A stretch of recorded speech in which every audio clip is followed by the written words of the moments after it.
시청자 여러분 안녕하십니까. 출발 마케돈 예민수입니다. 자고 일어나면 투자자분들도 그렇겠습니다만 이제 미증시 어떻게 됐는가를 여러 경로로 확인을 하시죠. 저희 방송 보시기도 하고 또 스마트폰을 보시기도 하고 아침에 일어났더니만 나스닥이 8,000선을 넘었습니다. S&P와 나스닥이 기염을 토하면서 사상 최고치 행진을 가고 있는데요. 미증시가 대단하네요. 대단하고 부러울 따름이고요. 미국과 멕시코의 무역 협상이 타결됐다는 얘기로 주가가 올랐는데, 예선전이라고 봐야죠. 사실 본선 상대는 미국 입장에서 중국 아니겠습니까? 이제 중국하고 담판을 지어야 되는데, 어쨌든 멕시코하고도 그동안에 보면 담장을 설치한다부터 해서 이 멕시코인들 미국에 한 발짝도 들여놓지 못하게 할 것 같은 분위기였는데, 먼저 멕시코하고 손을 맞잡았습니다. 다음은 캐나다 이렇게 얘기를 하고 있는데요. 어쨌든 서로 죽으려고 하는 그런 싸움은 아니다. 이런 걸 확인하는 측면에서 무역 협상에 대한 우려들이, 무역 전쟁에 대한 우려들이 상당 부분 해결됐다는 게 이제 미국 증시 기대감이었는데요. 우리 증시는 얼마나 돌려낼지요. 어제 우리 코스피는 2,299, 2,301포인트 모자랐고요. 코스닥은 어제 이제 800 찍었죠. 미증시는 다우가 1%, 나스닥이 0.9% 오르면서 S&P, 나스닥 사상 최고치를 기록했습니다. 자, 이런 분위기, 우리는 이런 사실 지수보다는 이제 어떤 그 흐름들, 테마들, 이런 성격의 시장으로 벌써 좀 회복을 하면서 7거래일째 상승하고 있는데요. 어떻게 반영하면서 반응해야 될지, 출발 마케돈 1부 시작하겠습니다.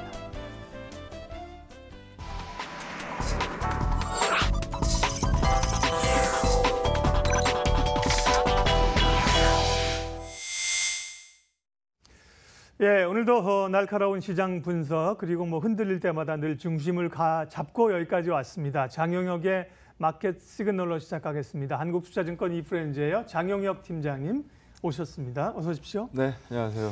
코스닥은 800선, 힘겹게 올랐는데 나스닥은 8,000선 갔습니다. 물론 이제 지수를 그대로 비교하는 것은 하지만 그쵸. 어쨌든 간에 코스닥이나 우리 기술주 흐름이 약하긴 하지만 그래도 어제 나름 회복을 좀 하면서 갔는데 글로벌 상황들, 국내 증시 상황들 어떻게 보셨습니까? 아래보단 위다라는 부분을 연일 강조를 드리고 있는 상황이고요.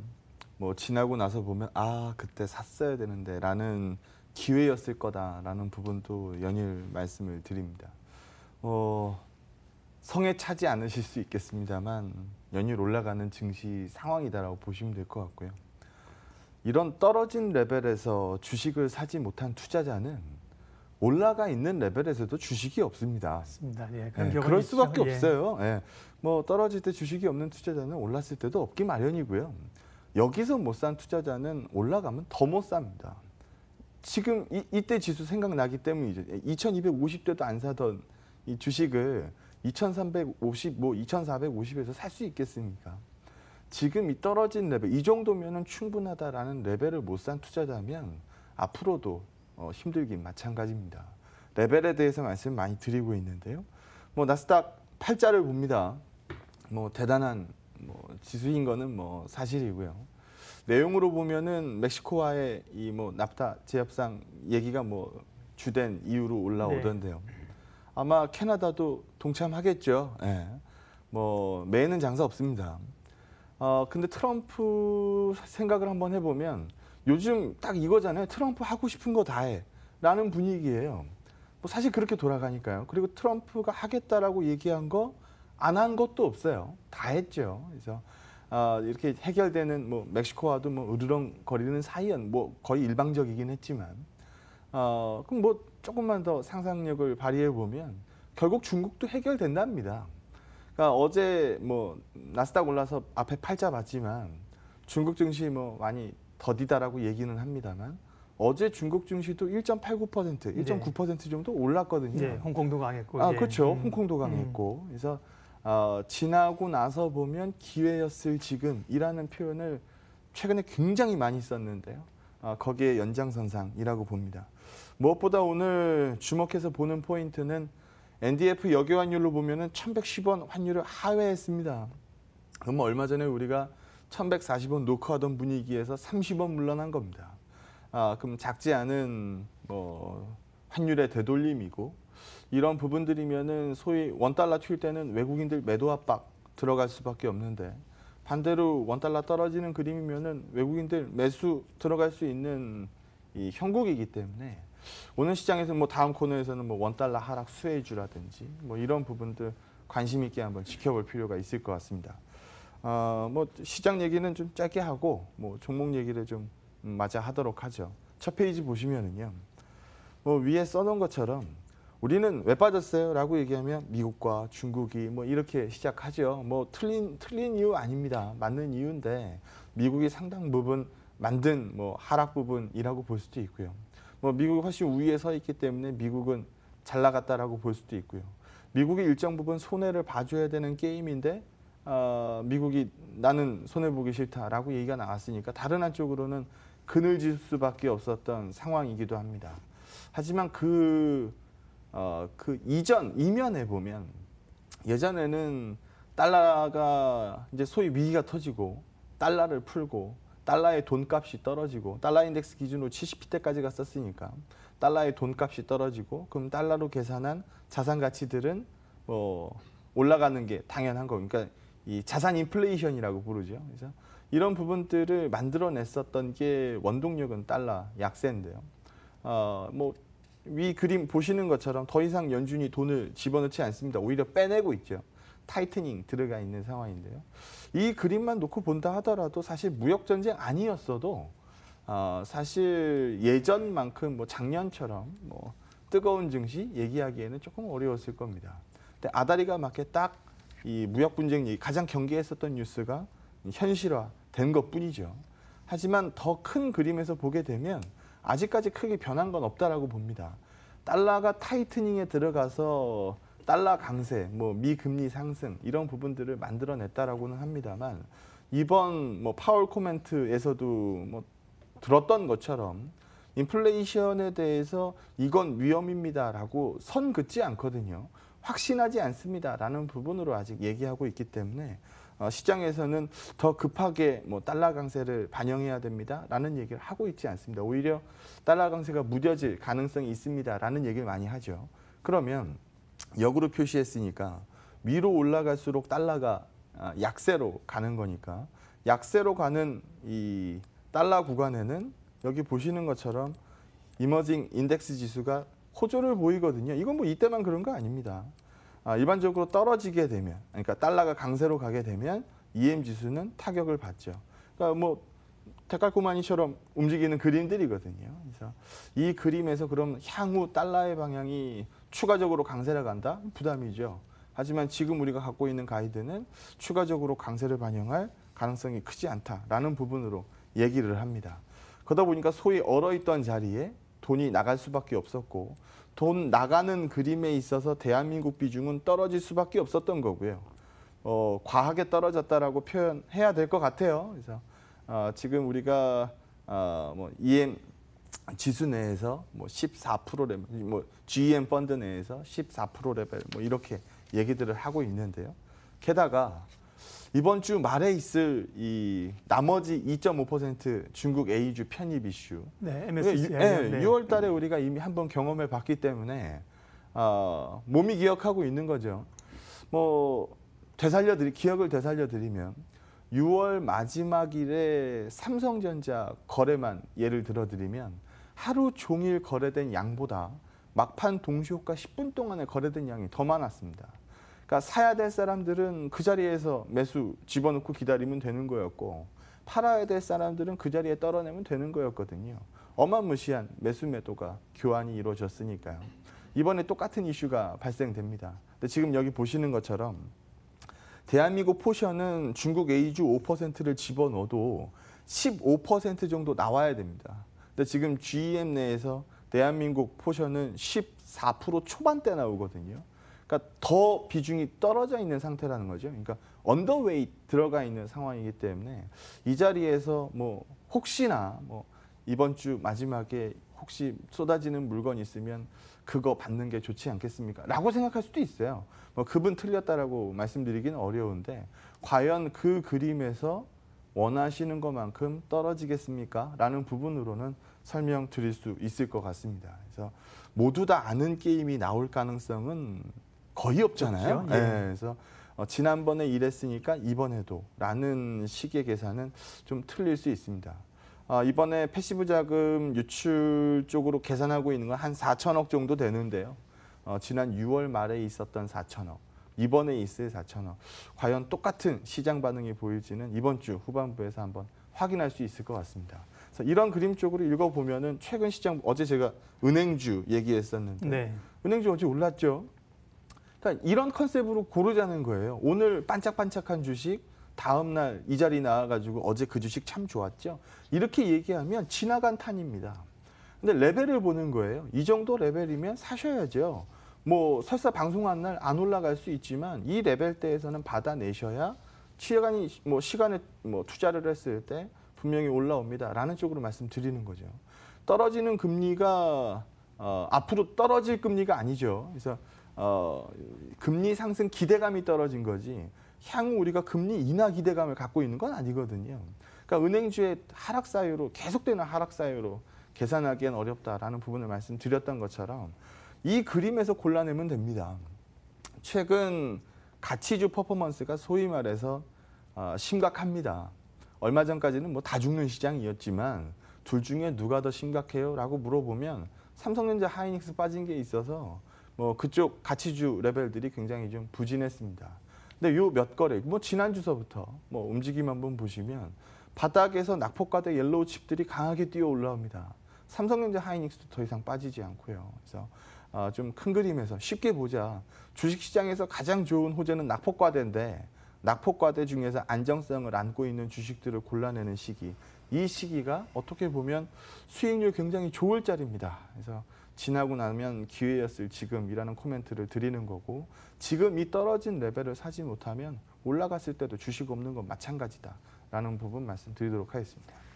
예, 시장에 관한 흐름부터 읽어봤고요. 예, 그러면 이제 또 관심 있는 곳이 어느 쪽이 좀 눈에 띄는가 종목 이야기, 섹터 이야기 어려울 때부터 계속해 왔어요. 사실 지금까지. 예. 오늘은 어떤 얘기 할까요? 오늘은 스몰캡 한 종목 얘기하고 네. 요즘에 얘기했었던 두 종목 업데이트를 한번 받아볼까 네. 하는데요. 기억이 나실지 모르겠어요. 제가 통신주 SKT 뭐 22만 원 뭐 그런 때 들고 나와서 아무도 쳐다보지 않는 레벨이었는데 뭐 그때 제가 이런 표현을 썼어요. 정치색을 드러내는 표현 절대 아니고 네. 현 정부가 준 최고의 투자 기회다라는 네. 부분을 제가 방송에서 얘기를 많이 했었습니다. SKT 차트 한번 보여주실까요? 지금 지나고 이 무거운 통신주가 22만 원대 주가가 불과 얼마 전 일이에요. 근데 최근에 보여주고 있는 SKT 주가 흐름은요. 뭐 최근에 조금 밀려서 조금 더뎌지긴 했습니다만 네. 앞이 26자입니다. 그러면 저 무거운 좀 더 길게 보여주시죠. 저 무거운 주식이 20% 넘게 올라가는데 큰 어려움이 없었다는 거예요. 즉 지난번에 떨어졌었던 그 레벨을 매수했었던 투자자분들이면 저 무거운 주식 가지고 20% 넘게 먹었다는 얘기거든요. 이게 얼마나 쉬운 게임입니까? 그래서 똑같은 컨셉으로 바꿔서 말씀을 드린다라고 하면 레벨을 보자. 이 정도 가격이면은 이 매수에 들어갈 수 있는 영역으로 본다라는 낙폭과대와 안정성의 교집합 종목들을 계속 골라내자라는 겁니다. 업데이트 두 종목서부터 말씀을 좀 드리면은요. 먼저 제가 최근에 방송 이 종목 제일 많이 했을 것 같아요. 풍산입니다. 32,000원. 이건 말도 안 되는 가격이다. 이거는 사야 된다라는 쪽으로 말씀 많이 드렸는데요. 여기가 지금 풍산 주가 흐름입니다. 이 정도 가격권에서 거의 뭐 저점 인식 끝났다라고 볼 수 있고. 왼쪽은 뭐죠?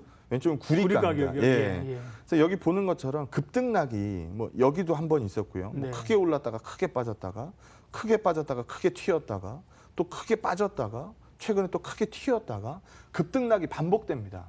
그러면 여러분들 앞으로도 주식 투자하면서 이 표현은 뭐 기억하시면 좋을 것 같아요. 급등락이 반복적으로 나오면 둘 중 하나입니다. 고점 아니면 저점이라는 얘기예요. 매수와 매도가 크게 충돌하고 있다는 얘기거든요. 근데 지금 이 차트에서 딱 놓고 보면 이거 누가 고점이라고 읽겠습니까? 저점이라고 읽죠. 그래서 최근에 거래도 많이 늘었고요.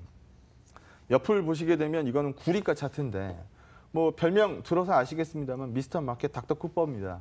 그러면 경기값 반영하는 뭐 대표성을 안고 있죠. 얼마 전까지 무역 분쟁 얘기 뭐 이런 얘기 지겹게 나오면서 소위 말해서 구리가는 죽어났습니다. 그리고 나서 뭐 기대감이 좀 해결에 대한 기대감이 생긴다라고 하면 구리가는 분명히 좀 올라올 거고 요즘 2차 전지 테마가 굉장히 뜨겁죠. 네. 2차 전지 테마 굉장히 뜨거워요. 앞으로 뭐 전기차, 우짜우짜 이런 스토리들 굉장히 많이 나올 겁니다. 충전 인프라 깐다라고 한번 가정해 보죠. 충전 인프라 깔았을 때 가장 큰 비철 수요는 어디서 나올까요? 구리입니다. 우리가 전선 들어가고 하는 것들 다 구리죠. 충전 인프라에 가장 많이 필요로 들어가는 것도 구리입니다. 그러면 수요단이 올라온다는 얘기고 생산은 제한적이고 그러면 향후 구리가 그림은 상승적으로 기대감을 안고 가는 게 맞지 않겠느냐. 그렇게 되면 구리 가격과 뭐 완벽히 상관계수를 일치시키고 있는 풍산 주가 지금 많이 빠져 있기 때문에 이 레벨을 산다. 지금 이 기술적으로 보면 이거 아무도 안 쳐다보거든요. 레벨을 산다라는 쪽으로 접근하시면 좋을 것 같고요. 대한항공 최근에 제가 대한항공 얘기도 많이 했죠. 이 정도 가격이면은 받아야 된다. 조 회장 일가가 만들어준 기회일 수도 있다. 혹시 물러나고 전문 경영인의 전자만 얘기 나와도 얘는 뛰어 올라갈 거다. 그리고 그것보다 좀 더 이 힘줘서 말씀드릴 수 있는 부분은 부채가 많은 애입니다. 원달러가 떨어지면 부채 사이즈를 감소해서 읽을 수 있는 애들이에요. 그래서 간만에 원달러 환율이 1110원 밑으로 내려가는 오늘이 될 텐데 유가는 큰 변동이 없고 환율은 우리가 기대하고 있는 안정세권으로 들어간다라고 하면 레벨을 산다라는 측면에서 이 두 주식은 굉장히 좋을 것 같습니다. 그리고 스몰캡 한 종목 말씀을 드리면 스몰캡도 이거 처음 말씀드리는 종목 아닙니다. J콘텐트리인데요. 예. J콘텐트리가 이제 유증가 5,420원짜리가 풀립니다. 그러면 그냥 차트 한번 보여주시죠. 5,420원짜리가 풀려요. 그러면은 지금 현가하고 비교했을 때 작지 않은 수량이거든요. 지금 이 유증 배정 비율이 한 주당 0.266주였으니까 한 26% 정도 물건이 풀리는 겁니다. 근데 지금 최근에 보여주고 있는 주가는 뭐 짧은 그림 한번 보여주시면 5,420원짜리가 풀릴 것 같으면 빠져야 되거든요. 근데 지금 뭐 주가 보면 아시겠습니다만 풀리는 날인데 7,070원입니다. 그동안 좀 눌렸다가 다시 그렇죠. 올라오는 거죠. 예. 그러니까 반대로 읽으시면 돼요. 기다리고 있는 애들이 있구나. 그러면 이거 풀릴 때가 저점이라고 보는 애들이 있구나. 이거 풀리기도 전에 먼저 받아낸 애들이 있구나라고 읽으시면 되죠. 그래서 풀리는 날인데도 불구하고 주가와의 격차가 이렇게 크다는 얘기는 그만큼 받아내고도 그 위로 보는 그림이 크다라고 읽으시면 될 것 같습니다. 여기 보시게 되면 이번 유증으로 인해서 돈 들어옵니다. 1,600억 돈 들어오는데요. 이 중에 400억은 돈 값습니다. 나머지 돈 어디 쓰는지가 중요하죠. 전 뭐 개인적으로 드라마 뭐 이렇게 열심히 보는 스타일은 아닌데 뭐 유행하는 드라마들은 뭐 이름은 아는 편입니다. 네. 그런 드라마들은 JTBC 요즘 뭐 이런 종편 채널에서 히트치는 드라마들 굉장히 많이 나오거든요. TVN이죠. 예. 네, 그렇죠. 예. 그래서 뭐 이런 쪽에서 히트치는 드라마가 판권을 또 이 매각을 하고 판권 매각한 돈이면은 또 돈 들어오고 그런 돈으로 콘텐츠 사업 여기다 돈 강화하겠다라고 돈 쓰는 게 절반 정도 됩니다. 그러면 물론 유증 나쁜 거지만 이유 있는 유증이고 이유 있는 유증이 풀리는 날임에도 불구하고 주가가 이만큼 가 있다는 얘기. 특히 최근 수급표 보시면 뭐 깜짝 놀라실 텐데 기관, 외국인 뭐 어마무시한 양매수 구간입니다. 그래서 예전에도 한번 말씀드렸던 종목인데 소위 조금 눌렸다가 뭐 시장도 썩 재미없었던 건 뭐 사실이니까 최근 강하게 뿜어냅니다. 신고를 보여주는데요. 기대감 높아지는 주식 하나로 설명드리도록 하겠습니다. 네, 오늘은 풍산, 대한항공, J콘텐츠리 다시 한번 쭉 그동안도 얘기하셨던 종목들이고요. 수익도 꽤 났는데 다시 한번 점검을 했습니다. 사실 어려울 때 시장 이게 참 이게 힘들어서 이거 부러지는 것 아니냐. 그럴 때부터 이제 종목 찾기를 계속 이제 이삭 죽기 틈새 다른 시각 해왔는데 이젠 장이 조금 변화가 된다면 그런 종목도 물론 봐야 되겠지만 뭔가 좀 시세를 좀 압축해서 연속성 있게 뽑아가야 되는 쪽을 생겨났으면 좋겠고 그런 쪽을 좀 본다면 어디를 봐야 될까요? 일단 중심은 반도체가 잡아줘야 돼요. 왜냐하면 시장의 지수값을 하반 경ting성을 높게 잡아줘야 이삭을 줍든 뭐 뭘 하든 할 거 네, 아닙니까? 그래서 가장 중심으로 보는 건 시가총액 최상단 반도체 시세입니다. 이게 약해지면 안 돼요. 그래서 이게 기본을 잡아주고 사실 삼성전자 가격도 한 번도 비싸 본 적 없는 주식인데 저 주식 저 가격에 계속 움직이는 것도 문제가 있거든요. 그래서 그 부분은 기본으로 깔고 요즘 말씀 많이 드리고 있는 안정성 그리고 뭐 낙폭과대 여기에 교집합 종목들의 지금 현재로서는 네. 올인을 말씀을 드리고 있는 거고 지금 여기서 이제 분위기가 좀 더 좋아지면 최근에 뭐 좀 전에 말씀드렸던 것처럼 요즘 2차 전지 테마가 크죠. 뭐 이런 얘기들 얘기하는 섹터들이 몇 개 더 나올 겁니다. 예. 그러면 그런 쪽에 이제 배분을 하는 거죠. 그래서 지금으로서는 낙폭과대인 종목들 그리고 이 종목 안 망해라는 안정성을 겸비하고 있는 종목에 일단 올인. 뭐 최근에 그런 컨셉으로 말씀 많이 드리고 있으니까 그리고 시장이 정말 좋아지고 나면 새롭게 형성되는 뭐 매수가 몰리는 테마군들 매수가 몰렸다는 얘기는 그거 좋아 보이는 사람들 눈이 많아졌다는 얘기거든요. 그래서 그런 쪽 종목 쪽으로 좀 확대해 나가는 전략 이렇게 말씀드리도록 하겠습니다. 네. 그러면 이제 제가 드린 질문에 전략까지 마무리를 네. 좀 하시는 거죠? 네. 지금은 일단 네. 지금 같은 분위기 좋아하는 이런 컨셉 좋아하시는 투자자분들이 많아요. 저도 마찬가지거든요. 그래서 저도 거래소 종목들 좋아하고 예. 좀 사이즈 되는 종목들 좋아하고 근데 이런 종목들이 얼마 전에 무차별적 하락으로 좋은 종목, 나쁜 종목 가리지 않고 다 빠져 있는 시장이었기 때문에 지금 뭐 눈 조금만 돌리시면은 들어 올릴 수 있는 종목들 엄청 많습니다. 좀 네. 쉽게 시장 보시기 바랍니다. 안정성이 담보돼 있고 회사를 우리가 이제 어느 정도 알고 있다는 얘기입니다. 그렇죠. 또 이제 많이 낙폭화돼 있는 거. 거기다가 이제 눈으로 조금 확인할 게 이제 수급이 네. 정말 좀 몰리면 수급이 장사니까요. 네, 그렇죠. 워낙 뭐 사실은 공매도 같은 경우 때려서 이렇게 낙폭이 큰 종목들이 많았거든요. 네. 예, 그런 것들이 이제 요즘은 뭐 공매도 포털이나 이런 데 보면 종목별 움직임을 잘 볼 수 있으니까요. 참고하시면 좋겠습니다. 장영혁의 마켓 시그널 한국투자증권 장영혁 팀장님 함께해 주셨습니다. 고맙습니다. 네, 고맙습니다.